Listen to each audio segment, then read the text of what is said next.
வணக்கம் ஃப்ரெண்ட்ஸ். சிறகடிக்க ஆசை சீரியல்ல என்ன எபிசோட்ல என்ன நடக்குதுன்னு பார்க்கலாமாங்க?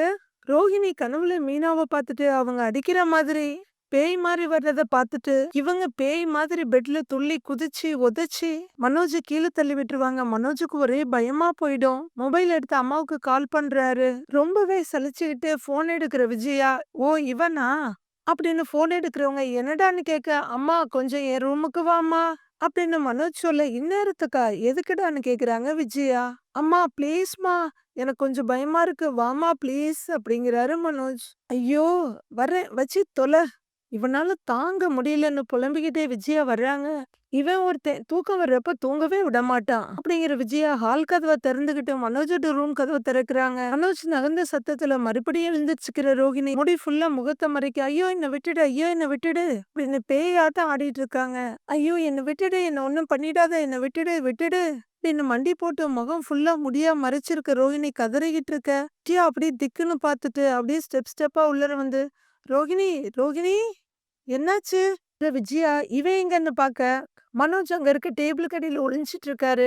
அவரு பயத்தோட அம்மா அம்மான்னு கூப்பிட விஜயா அங்க திரும்பி பார்த்துட்டு, டேய் எங்கடா அங்க போய் உட்கார்ந்துருக்க, ரோஹிணி இங்க என்ன பண்றா அப்படின்னு விஜயா கேட்க, அவ என்ன பண்றான்னு எனக்கே தெரியலம்மா, என்ன காப்பாத்துமான்னு மனோஜ் சொல்ல, டேய் நீ முதல்ல வெளியே வாடா அப்படின்னு விஜயா சொல்ல, அந்த தைரியத்துல வெளியே வர்றாரு மனோஜ். இன்னமும் ரோஹிணி அதே மாதிரிதான் அலப்பறை பண்ணிட்டு இருக்காங்க.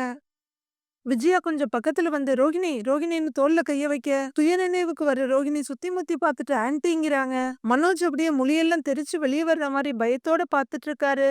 ரோகிணி அப்படியே பேயடிச்ச மாதிரி உட்கார்ந்துருக்க. டேய் என்னடா ஆச்சு இவளுக்கு, ஏன் இப்படி உட்கார்ந்துருக்கா, நீ எதுக்குடா அங்க உட்கார்ந்துருக்கன்னு விஜயா கேக்குறாங்க. நானாவாம்மா போனேன், ரோகிணி என்ன உதைச்சு தள்ளிட்டா அப்படின்னு மனோஜ் சொல்ல, விஜயாவுக்கு இவ்வளவு நேரம் இருந்த பயம் மாதிரி கோவம் வந்துடுது. ஏய் ஏன் அப்படி பண்ணுன அப்படின்னு விஜயா கேட்க, இல்ல ஆண்டி எனக்கு எதுவுமே தெரியல, நான் ஏதோ கெட்ட கனவு கண்டேன் அப்படின்னு ரோகிணி சொல்ல, விஜயா 2 பேரையும் மாத்தி மாத்தி பாக்குறாங்க. பக்கத்துல உட்கார்ற விஜயா என்ன கனவு அப்படின்னு ரோகிணி கிட்ட கேட்க, யாரோ என்ன அடிக்க வந்தாங்க அப்படிங்கிறாங்க. அடிக்கவா, உன்னையவா, யார் வந்தது அப்படின்னு விஜயா கேட்க, ரோகிணி கனவுல கூட உண்மையை சொல்றவங்க இல்லையே, அது கனவு யாருன்னு தெரியல ஆண்டி, என்ன அடிக்க வந்தாங்க, நான் அவங்க கிட்ட இருந்து தப்பிக்க பார்த்தேன் அப்படின்னு ரோஹிணி சொல்ல, அப்படி யார் உன்னை அடிக்க வந்ததுன்னு விஜயா விடாம கேக்குறாங்க. அது வந்து நீ அப்படின்னு ஆரம்பிச்சுட்டு, எனக்கு சரியா தெரியல ஆண்டி. சரி சரி கனவு தானேங்கிற விஜயா, டேய் இவளுக்கு கொஞ்சம் குடிக்க தண்ணி குடுறாங்கிறாங்க. மனோஜ் அப்படியே நின்று இருக்க, டேய் கொஞ்சம் தண்ணி குடுறா அப்படின்னு விஜயா சத்தம் போட, உடனே தண்ணி எடுக்க போறாரு மனோஜ். பயத்தோட இந்தாமண்ண ஒரு தண்ணி பாட்டில் எடுத்துட்டு வந்து கொடுக்க, இந்தா தண்ணியை குடின்னு பாட்டில ஓபன் பண்ணி விஜயா குடுக்குறாங்க. கனவுக்கு போய் யாராவது இப்படி பயப்படுவாங்களா? என்ன பொண்ணோ போ. இதுக்கு தான் வேலைக்கு இல்லைன்னு சுத்திட்டு வீட்டுக்கு லேட்டா வரக்கூடாது. இரு, நான் போய் சாமி ரூம்ல இருந்து விபூதி எடுத்துட்டு வரேன் அப்படின்னு விஜயா அங்கிருந்து போக, மனோஜ் இன்னும் பயத்தோட அப்படியே அந்த பக்கமா இந்த பக்கமா பார்த்துட்டு இருக்காரு. திரும்பி ரோஹிணிய பார்த்தவரு பயத்தோட வெளியே வர்ற மனோஜ் விஜயா மேல மோதிடுறாரு. என்னடா நீ அப்படின்னு மனோஜை புடிச்சு நிறுத்தி வச்சுட்டு, என்னடா அவ பேரஞ்ச மாதிரி இருக்கான்னு விஜயா கேக்குறாங்க.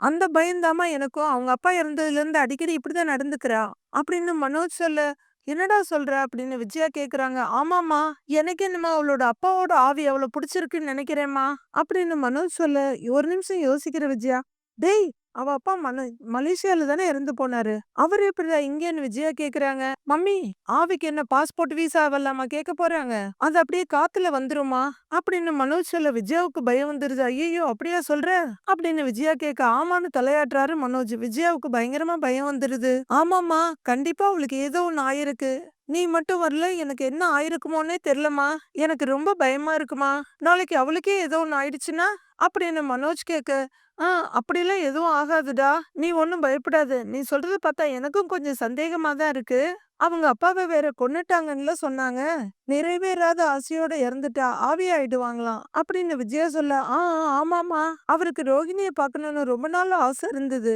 அது நடக்காம போயிடுச்சுல்ல, அதான் ஆவியா தேடி வந்துட்டாரு போல அப்படின்னு மனோஜ் சொல்ல, அப்ப அவரு அவளை பார்த்துட்டு கிளம்பிடுவார்ல அப்படின்னு விஜயா கேட்க, புரியாத மனோஜ் டென்ஷன் ஆகி, என்னம்மா அவர் விருந்துக்கா வந்திருக்காரு 2 நாள் தங்கிட்டு போறதுக்கு, ஆவிமா அப்படிங்கிறாரு மனோஜ். சரி சரி நீ பயப்படாத, நான் பார்வதி கிட்ட பேசுறேன், அவளுக்கு பேய் ஓட்டுறவங்க யாரையாவது தெரிஞ்சிருக்கும், நான் அவகிட்ட பேசுறேன்னு விஜயா சொல்ல, இப்பவே பேசுங்கம்மாங்கிறாரு மனோஜ். ஏய் இப்ப போனை போட்டு பேய் அது இதுன்னு சொன்னா அவ பயந்துருவா, பாவம் அவ தனியா வேற இருக்கா, நான் காலையில பேசிக்கிறேன், நீ போய் படுப்போ அப்படின்னு விஜயா சொல்ல, அப்ப நீ என் கூட வந்து படுவா அப்படின்னு அவங்க அம்மா கைய பிடிச்சு தரதரன்னு இழுக்கிறாரு மனோஜ். ஏய் அப்படின்னு கைய புடுங்கிக்கிற விஜயா, எதுக்குடா பயப்படுற? இந்தா காட்டுன்னு அவங்களோட கைய எடுத்து கொஞ்சம் விபூதிய போட்டு, இந்தா இத நீ வச்சுக்கோ, அவளுக்கும் பூசி விடு அப்படிங்கிற விஜயா பூஜை ரூம் கதவு சாத்திட்டு வர, ரூம பார்த்தவரு, அம்மா நானா பூசி விடணும் அப்படின்னு பயத்தோட கேட்க, ஓன் பொண்டாட்டி தானே அப்படின்னு விஜயா சொல்ல, இப்ப அவ யாரா இருக்கான்னு தெரியலையேங்கிறாரு மனோஜ். டேய் போய் பூசி விடுறா, அம்மா உயிரை எடுத்துக்கிட்டு அப்படிங்கிற விஜயா அவங்க ரூமுக்குள்ள போயிட, முதல்ல நமக்கு நாம பூசிக்குவோம் அப்படிங்கிற மனோஜ் விபூதி எடுத்து நெத்தில வச்சுட்டு, கடவுளே எனக்கு துணையா இருப்பா அப்படின்னு பலமா பட்டைய போடுறாரு. உள்ளர கட்டில்ல அதே பொசிஷன்ல உட்கார்ந்துருக்க ரோஹிணி, ச்சே இந்த மீனா கனவுல வந்து அடிக்கடி என்னமோ பண்றாளே அப்படின்னு யோசிச்சுட்டு உட்கார்ந்துருக்க, மனோஜ் மெல்ல உள்ளர வந்து ரோஹிணின்னு கூப்பிடுறாரு. என்ன மனோஜ் அப்படின்னு ரோஹிணி கேட்க, விபூதின்னு அவர் முகத்து முன்னாடி கையை நீட்டுறாரு மனோஜ். அப்புறம் அவரே பக்கத்துல உட்கார்ந்து ரோஹிணி நெத்தியில வச்சு விடுறாரு.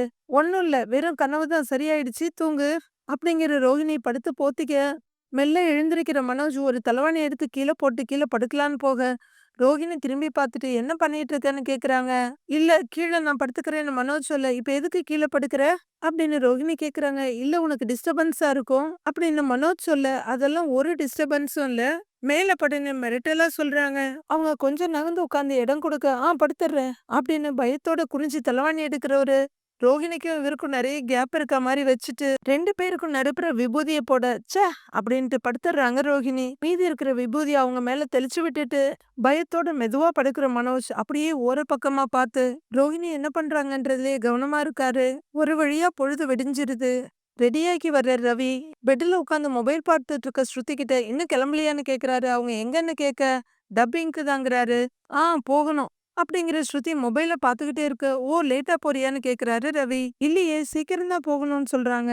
அப்ப உட்கார்ந்துட்டு இருக்கன்னு ரவி கேட்க, உட்கார கூடாதா நிக்கணுமா அப்படின்னு ஸ்ருதி கேட்க, போகாம உட்கார்ந்துகிட்டு இருக்கியேன்னு கேட்டேன் அப்படின்னு ரவி சொல்றாரு. போகும்போது போவேன் அப்படின்னு ஸ்ருதி சொல்ல, சரி என்னமோ அதை விடு, உங்ககிட்ட ஒரு விஷயம் கேட்கணுங்கிறாரு ரவி. கேளு அப்படின்னு ஸ்ருதி சொல்ல, நம்ம யோகா கிளாஸ்க்கு போலாமா அப்படின்னு ரவி கேட்க, திரும்பி பாக்குற ஸ்ருதி எதுக்குன்னு கேக்குறாங்க. இல்ல ஒரு பிசிக்கல் ஆக்டிவிட்டியா இருக்கும்ல, கொஞ்சம் உடம்பு குறையும்னு ரவி சொல்றாரு. அப்ப நான் குண்டா இருக்கேன்னு சொல்றியா அப்படின்னு ஸ்ருதி கேட்க, ஏய் அப்படி இல்ல, யோகா பண்றது உடம்புக்கு நல்லதுங்கிறாரு.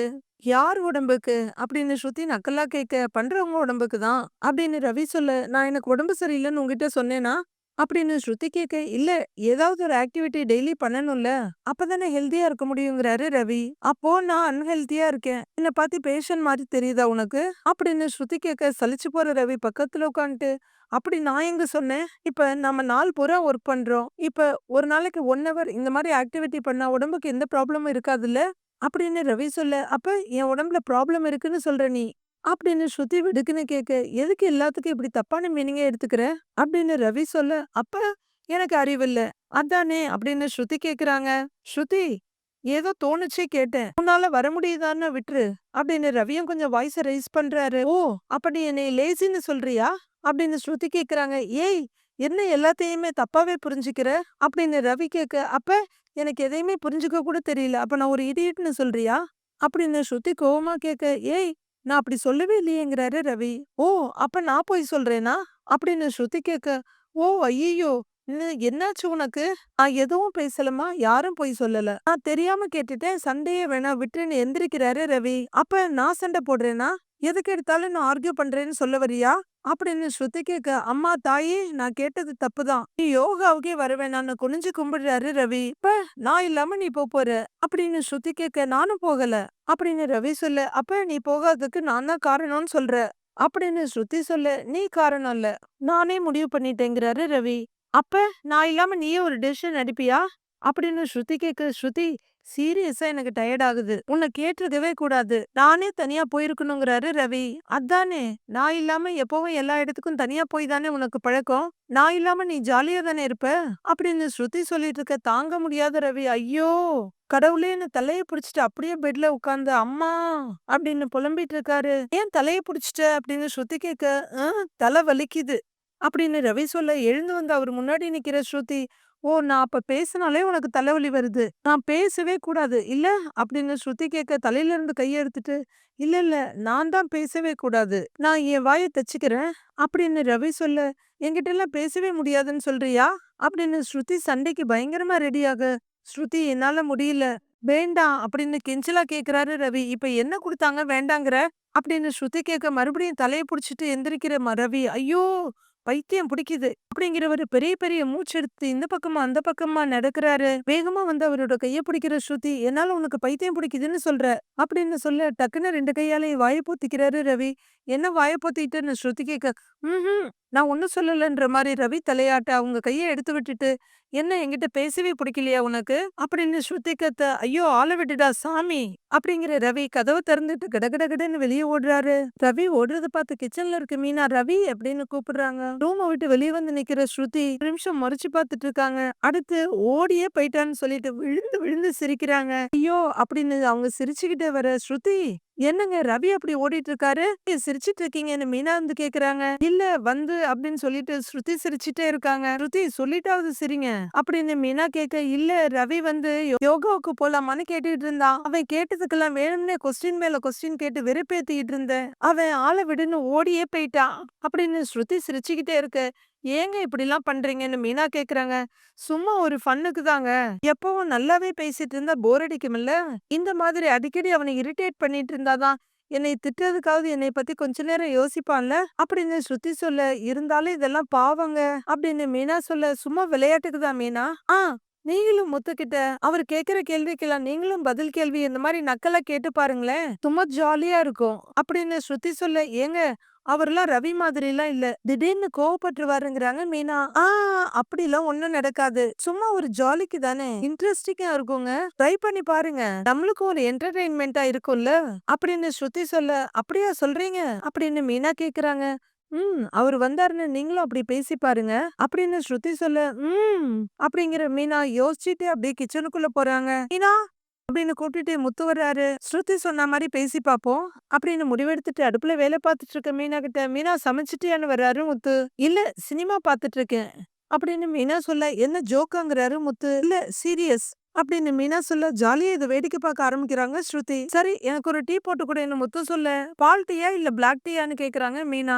பால் டீ தான், என்னைக்கு பிளாக் டீ குடிச்சிருக்கிறேங்கிறாரு முத்து. ஏன் இது வரைக்கும் குடிக்கலன்னா இப்ப குடிக்க கூடாதா அப்படின்னு மீனா கேட்க, ஆஹா எனக்கு அதெல்லாம் வேணாம் பால் டீ போதுங்கிறாரு முத்து. பால் புதுசா பாக்கெட் பிரிச்சு போடுவா இல்ல ஏற்கனவே கொதிக்க வச்ச பால்ல போடுவாங்கிறாங்க மீனா. உனக்கு தெரியாதா மீனா, ஏதோ ஒரு பால்ல போடு அப்படின்னு முத்து சொல்ல, ஜாலியா இருக்குல்லன்னு சிரிச்சிட்டு இருக்காங்க அவ ஸ்ருதி வெளிய. பால் இல்ல அப்படின்னு மீனா சொல்ல, பால் இல்லன்னு எதுக்கு இவ்ளோ கேள்வி கேட்ட? முதல்லயே சொல்ல வேண்டியதானேங்கிறாரு முத்து. அதான் இப்ப சொல்லிட்டேன்ல. ஏன் 2 வருஷத்துக்கு முன்னாடியே சொல்லணுமா என்ன? அப்படின்னு மீனா கேட்க, இங்க ஸ்ருதி விழுந்து விழுந்து சிரிக்க ஆரம்பிச்சிடுறாங்க.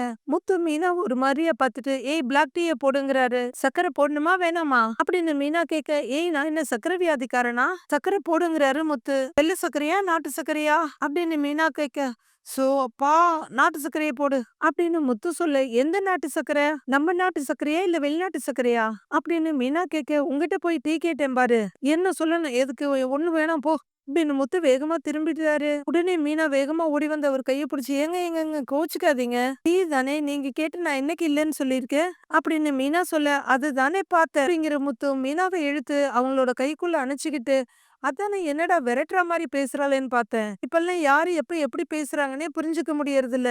ஆமா நீ அப்படி பேசினன்னு முத்து கேக்குறாரு. அதுவா சும்மா உங்களை வெறுப்பேத்தி பாக்குறதுக்கு தான். ஸ்ருதி இப்படிதான் ரவிக்கிட்ட எதிர்கேள்வி கேட்டு வெறுப்பேத்துனாங்களாம் அப்படின்னு மீனா சொல்லிட்டு இருக்க. அதுவரையில இதை கேட்டு ஜாலியா சிரிச்சிட்டு இருந்த ஸ்ருதி ஐயையோ அப்படின்ற மாதிரி பதற ஆரம்பிச்சிடுறாங்க. உடனே மீனாவை விட்டுட்டு வெளியே எட்டி பாக்குற முத்து, பலகுரலே இதெல்லாம் உன் வேலை தானா அப்படின்னு கேட்க, ஐயையோ நான் இல்ல அப்படின்னு கத்திட்டு ஸ்ருதி அங்க இருந்து ஓடிடுறாங்க. கப்பு முத்து கையில குடுத்துட்டு ஃப்ளாஸ்க்ல இருந்து டீய ஊத்திட்டு இருக்க மீனா, இப்படிலாம் பண்ணாதான் வாழ்க்கையில அப்பப்ப சுவாரஸ்யமா இருக்கும்னு ஸ்ருதி சொல்றாங்க. அப்படின்னு மீனா சொல்ல, ஓஹோ! உங்க சுவாரஸ்யத்துக்கு நீங்க எங்கள வெறுப்பேத்தி பாக்குறீங்களா? அப்படின்னு கேட்டு டீய குடிக்க ஆரம்பிக்கிறாரு முத்து. இந்த மாதிரி பேசிக்கிறதும் ஜாலியா தானேங்க இருக்கு அப்படின்னு மீனா கேட்க, நல்லா இருக்குங்கிறாரு முத்து. இப்படி பேசிக்கிறது நல்லா இருக்குல்ல அப்படிங்கிற மீனா முத்துவுக்கு ரொம்ப பக்கமா வந்து அவரோட சட்டை பட்டுன்னு நோண்டிட்டு இருக்காங்க. நீ பேசுறது சொல்லல டீய சொன்னேங்கிறாரு முத்து. உடனே கடுப்பாகிற மீனா போங்கன்னு தள்ளி விடுறாங்க. இப்படி தள்ளி விடுறது உனக்கு ஒரு ஜாலியா அப்படின்னு முத்து கேட்க, இதெல்லாம் ஜாலி இல்ல என்டர்டெயின்மெண்ட்ங்கிறாங்க மீனா. ஓ உங்க போதைக்கு நாங்க ஊருகா அப்படின்னு முத்து சொல்ல, என்னது அப்படின்னு கோவமா மீனா கேட்க, அது இல்ல நானும் ஒரு நாள் இதே மாதிரி உங்ககிட்ட விளையாடுறேன் அப்ப பாரு அப்படின்னு சொல்லிட்டு முத்து வெளியே போக மீனா விழுந்து விழுந்து சிரிச்சிட்டு இருக்காங்க.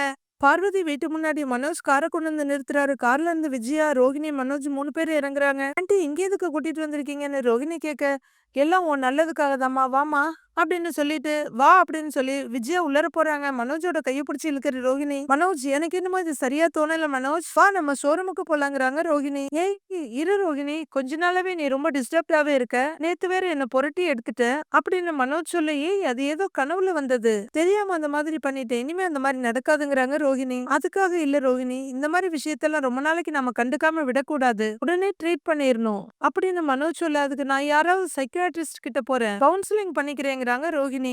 ஐயோ ரோகிணி, உனக்கு சைக்காலஜிக்கல் பிரச்சனை எல்லாம் எதுவும் இல்ல, இது வேற ப்ராப்ளம். அம்மா பார்வதி ஆண்டி கிட்ட எல்லாமே சொல்லிட்டாங்க, அவங்களுக்கு அதுக்கு உண்டான ஸ்பெஷலிஸ்ட வர சொல்லி இருக்காங்க, இன்னைக்கு சரி பண்ணிடலாம், நீ பயப்படாம வா அப்படின்னு ரோஹிணி கைய பிடிச்சி உள்ளர கூட்டிட்டு போறாரு மனோஜ். பூல ஏதோ டிசைன் எல்லாம் போட்டிருக்க உள்ளர வர்ற விஜயா இதை பார்த்துட்டு பார்வதி கிட்ட, என்ன பார்வதி இதுன்னு கேக்குறாங்க. அவர்தான் சாமியார் இதெல்லாம் போட்டு வைக்க சொன்னாருங்கிறாங்க அவங்க. வா ரோஹிணி உள்ளர வா அப்படின்னு மனோஜ் கூட்டிட்டு வர, இவங்க 2 பேரும் பேசிட்டு இருக்க இடத்துக்கு வர்ற ரோஹிணி, ஆண்டி எப்படி இருக்கீங்க அப்படின்னு பார்வதி கிட்ட வர, பார்வதி 2 அடி துள்ளி பின்னாடி போயிடுறாங்க. நல்லா இருக்கேம்மான்னு சொல்றவங்க, விஜயா நீ காலையில போன் பண்ணி சொன்னதுல இருந்து எனக்கு நடுக்கமா இருந்துச்சு, நம்ம ரோஹிணிக்கா இந்த மாதிரி ஒரு நிலைமைங்கிறாங்க பார்வதி. ஆண்டி எனக்கு ஒண்ணுமே இல்ல அப்படின்னு ரோஹிணி டென்ஷனா சொல்ல, பயந்து போற பார்வதி, ஆமாமாமா உனக்கு ஒண்ணும் இல்ல, எதுவுமே சொல்லலமா, நீ கோவப்படுறாத, ஏ உட்கார் ரோஹிணி அப்படின்னு பயத்தோடு சொல்ல, 4 எட்டு முன்னாடி வர்றாங்க ரோஹிணி. விஜயா கிட்ட போற பார்வதி, விஜயா சாமியார் கிட்ட எல்லாமே பேசிட்டேன், ஆத்மாவை விரட்டுறதுதான் அவரோட வேலை, எப்ப ஏற்பட்ட ஆவியா இருந்தாலும் அவர் விரட்டிடுவாரு அப்படின்னு பார்வதி சொல்ல, ரோஹிணி அப்பா இறந்ததுல இருந்தா இப்படி எல்லாம் நடக்குது அப்படின்னு விஜயா சொல்ல, ரோஹிணி திரும்பி பார்த்துட்டு இருக்காங்க.